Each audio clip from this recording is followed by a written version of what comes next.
एक नीति श्लोक है, उसका अर्थ समझने योग्य है। कहा गया लोभेन बुद्धिश्चलति, लोभ से बुद्धि चंचल होती है और वो तीव्र है। और लोभेन बुद्धिश्चलति लोभो जनयते तृष्णा, लोभ से तृष्णा तेज तृषार्तो दुख मापने की परत्रेश से मार जाता। तृषा से दुख, क्योंकि तृषा होने पर ही लोग नाना प्रकार के अधर्म कर्म करते हैं। इसमें ये नहीं है जो मूर्ख जन ही, बड़े बड़े विद्वान योगी सन्यासी ब्राह्मण वैश्य शूद्र क्षत्रिय सब इसमें जो बड़े लोग होते हैं वो बड़े लोग ऐसा काम करते हैं। क्योंकि बड़े लोग कहने के लिए होता है, लेकिन उसको बस में लोभ बस में नहीं रहता है। योगी भी चाहते हैं जो खूब माल आएगा तो ये जुटाएगा वो जुटाएगा, ये करेगा आश्रम का ये करेगा। और ब्राह्मण भी सन्यासी भी सब जो है फिर लोभ के वशीभूत होते हैं। और लोभ से जो है सो बुद्धि चंचल, बुद्धि क्या करता है तो तृषा के तरफ ले जाता है। तो ये नहीं समझदारी रहता है उन लोगों को जो बड़े लोग हैं।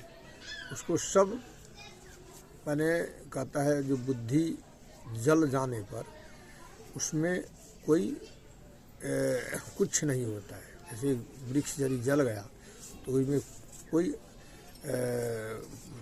टहनी पत्ता कुछ नहीं उसमें होता है। ऐसे ही बुद्धि जल जाने पर उसमें कुछ नहीं होता है, उसमें दुख ही दुख प्राप्त होता है।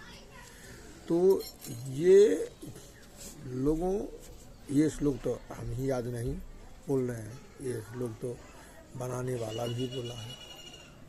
और इसके बाद में ये कितने लोग के मुख से ये उच्चरित हुआ होगा ये श्लोक। लेकिन श्लोक का जो है सो अर्थ, श्लोक का जैसे डॉक्टर पढ़ करके डॉक्टरी पास कर लेता है, लेकिन प्रैक्टिस उसको कहते हैं।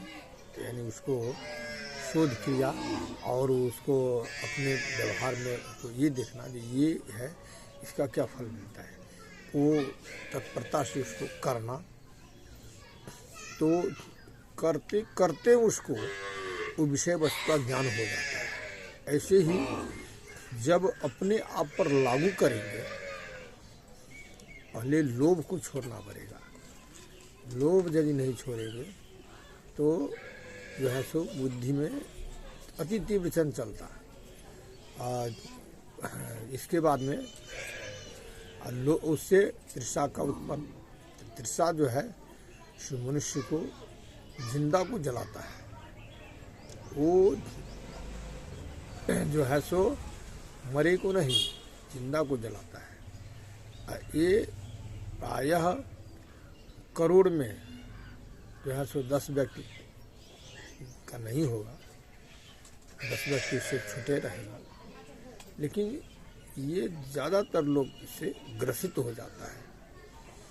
तो यही जो है सो वो स्वमूलं च विनश्यति, वो मूल का अर्थ यह है करते हैं। यानी विक्रमबाजी में अंदर जो कुछ उसके मन में जो ईर्ष्या द्वेष था धृतराष्ट्र को, या धृतराष्ट्र, लेकिन भोगना पड़ा उनके पुत्र को, उनके पौत्र को। ये सब जो है सब के सब चल बसे, धृतराष्ट्र वैसे की वैसा पड़ा रहा। तो अब कहिए उसका कहाँ चला गया सब। तो अपने भाग्य में जो कुछ भगवान ने, भाग्य के हिसाब से जो कुछ भगवान दे रहे हैं, उस पर प्रसन्न होकर के उसको ग्रहण करना चाहिए। और उसको जो है सो कभी तिरस्कार नहीं करना चाहिए और सहर्ष उसको भोग करना चाहिए। यही जो है सो मानव धर्म है, नहीं तो जो कुछ आप देख रहे हैं वो दानव का धर्म हुआ, आसुरी धर्म हुआ। यहाँ संविधान भी आसुरी है और जो पदाधिकारी है वो भी असुर है और नेता वगैरह भी असुर है, क्योंकि वो ये अपना स्वार्थ देखता है, अपना स्वार्थ असुर देखता है। अब मानव अपना और दूसरे का भी दोनों का सम्मिलित देखता है और देवता अपना स्वार्थ नहीं देखता है, दूसरे का देखता है, अपना स्वार्थ उसको नहीं रहता है। इसीलिए देव उत्तम योनि हुआ और मानव मध्यम, असुर जो है सो अधम योनि हुआ। हम अपने मानव नाम गुरु नारायण भगवान की जय।